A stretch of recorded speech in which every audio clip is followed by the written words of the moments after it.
a shot at his family name. No. It's all in the basketball context. It's a shot at you, because you be throwing up bricks.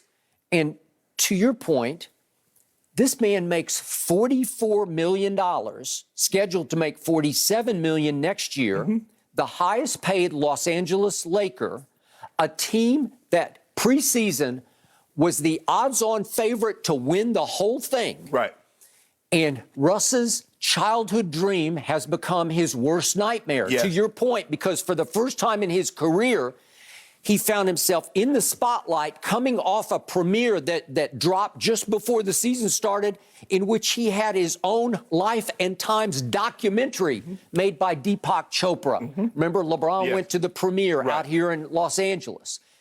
Childhood dream, worst nightmare, because now everybody expects this is the most famous team in pro basketball, right? Absolutely, yes. It's just, these are the Lakers. Yes. You are now the point guard of the Lakers. Yes. And you're the worst three-point shooter and almost the worst free throw shooter? Right. Laker Nation won't stand for it. No. So if it comes to Westbrick or whatever it is, it's just your fault. And where I get sick and tired of Russell is that he won't own any of this. And on the night, the night that they lost to the Spurs, on the night where he missed 9 more shots and went 1 of 6 in the fourth quarter, and by the way, look what Melo did in the fourth quarter. He got 1 shot. Melo, I thought, had kind of a hot hand. Didn't it feel like he was positioned? He was primed to maybe take them home? How do you get only 1 shot and miss it and score 0 in the fourth quarter? I don't know. Whose fault is that? Could it be the point guards who went 1 for 6 in the fourth quarter?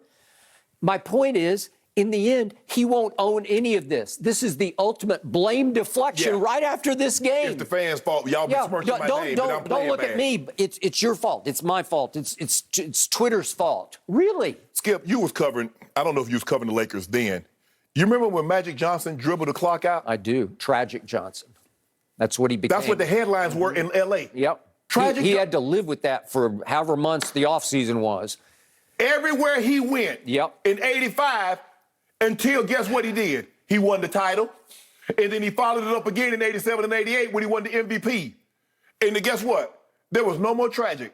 He was back to being Magic. Was he? Woo. That's all you have to do. If you play better, see, let me tell you something, Russ. You might not have had expectations, but let me tell you what Laker Nation had. Expectations. Because the expectation is stars. Skip, when you saw the 75th anniversary, how many of them was Laker? You saw Jerry West, you saw Bob McAdoo, you saw Magic Johnson, Kareem, LeBron, Shaq, even though Cole had the montage of Kobe. This is my stars, it's my championships, Russ. What did you think you was entering? Bruh, you wouldn't go into Oklahoma City. This team has 17. And so I don't get what he thought was going to happen if he played bad.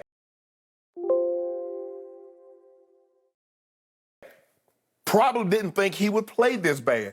And if he did play this bad, everybody else has let him skate because why? The triple-double. But what has happened is, in the process, we've had an opportunity because the Lakers are on every single night. They're on TNT, they're on Sports Spectrum, they're on they're on something. NBA TV, they're on something. So everybody gets an opportunity to really critique and watch his game. Skip, I'm gonna show you something last night. I don't know if you saw this. Jim, we got that video. We got that footage. Let me show you something, Skip. Watch this, Skip. This is the layup line. He wants to do an off-the-backboard dunk. Whoops. Look at this. Skip, what the hell are we supposed to do with that? Where did you find that? Skip, look, I want you to look at Skip. And then he talking about, man, they be smirching my name. Bruh, you threw it over the entire backboard. Okay, as you well know about professional athletics, it can be a double-edged sword. You can make a whole lot of money. Yes. Especially in this game. Yes.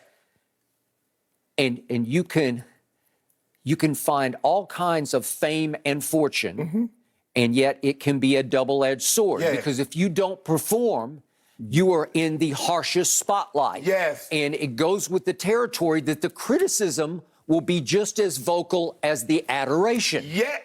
He got no problems. They talking about, oh, the Brody, Mr. Triple Dub. He ain't got no problem with that. Right. And trust me on this. His wife and kids, for the longest, were celebrities wherever they went. The kids aren't that old. They're 4, and then the 2 girls are 3, the 2 daughters. But the point is, his wife has had a big clothing store in Oklahoma City that was very successful because he was so successful. He's a slam dunk first ballot Hall of Famer who suddenly found himself in the worst place at the worst time of his career as his athleticism wanes just a little bit. All of his lack of skill set is getting exposed right before the nation's eyes now that he's in full display as the Laker point guard. Correct. So what you just showed, that's your starting point guard for the Los Angeles Lakers. Yes. And I've told you, this is the worst pair of hands I've ever seen on a point guard. Not even close. It's just hard to believe that he sort of got away with this in Oklahoma City and then quietly in Houston and then in Washington. But remember, Kevin Durant finally said no to Russ. And then James Harden said either he go or I go. Yeah, said no. And Paul George said no to Russ. And then Kawhi, in turn, said, no, I don't want Russ. Right. And now it's gotten so bad that reportedly LeBron wanted Russ gone at the trade deadline. Didn't happen. And reportedly, we'll talk about this in a few minutes here on this show, Jeannie Buss has brought back Phil Jackson to help her solve the Westbrick problem. Right? Okay. The only solution, Skip, is to remove it. There is no, Skip, there is no, if you have and I'm not calling Russ a pest, but I'm saying if you have a pest control problem. Yeah, I got it. The only solution is to remove them. Yes. That's the only solution. There is no working. Well, you know what, Skip? We can stay here. You know, the roaches aren't that bad. The mice aren't that bad. We'll just work around and we'll pretend. Yep. And besides, they only come out at night anyway. So during the day, let's get all our work doing. There is no working around this. It's working around it for the remainder of the season because the trade deadline is gone. But moving forward, once this season is over, there is no working around. The only solution is removal. So in the end, he says after the game, I don't even want to bring my kids to the game because I don't want them to hear people calling their dad nicknames and other names for no reason because he's playing the game that he loves. Back to your initial point. Russ, it's your fault. You either make shots or you have a choice. You could walk away. You could just walk home. You could say, I don't want to do this anymore. I don't want my 40 for the rest of my $44 million for this year. And the game that he loves playing, seriously, I'm not exaggerating this. He could go play at the Y every day just for the love of the game and have fun, and nobody would care. Nobody would call him Westbrick. Nobody would care. Oh, yeah, they would, because, you know, you will trash talk at the Y. You're going to trash talk. Okay, well, maybe, but it wouldn't get printed. You know, it wouldn't trend on Twitter. Right. And yet, it's Dad's fault because Dad's just got to make some shots. Yes. If you're making $44 million and you're by far the highest paid Laker, you can't be the worst three-point shooter in basketball. Again, what was he last night, Skip? What was he from the field? 5 of 14? That's 9 more missed shots. And we have our daily Westbrick blooper reels that we show, and I don't even have the heart to show it, but it was pretty bad last night. The 5 turnovers were pretty bad. Skip, you know what's happening? There are a lot of times that early in his, well, let's just say the last 4 years, the officials bailed him out. Yep. If you watch every time he goes to the basket, he throws up a shot and then looks at the official, puts his arm up in the air. He did it last night. And the official's like, we're not bailing you out for throwing that garbage up. That is correct. That is not That's what they're foul. saying. Right. And then when they did call it, you go into the line and you miss 6 of the 13 shots, free throws that you had. Yep. So I don't know what you're complaining for. What do you want to miss? You want to miss 10? You want to miss 12? But they're not going to bail you out when you just go throw up some willy-nilly shot and hope to get a foul call. I don't know. And all parents, I think all professional athletes go through this. You worry about, man, if I have a bad game, my kids, my wife, my mom, my significant others are going to hear the fans say... You worried about it? Yes! So? Yeah.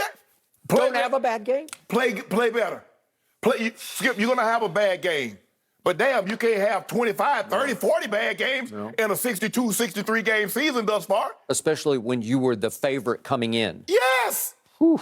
This is what you wanted. You wanted to be on the big. everybody says, man, I want that pressure. I want to be on the big lights.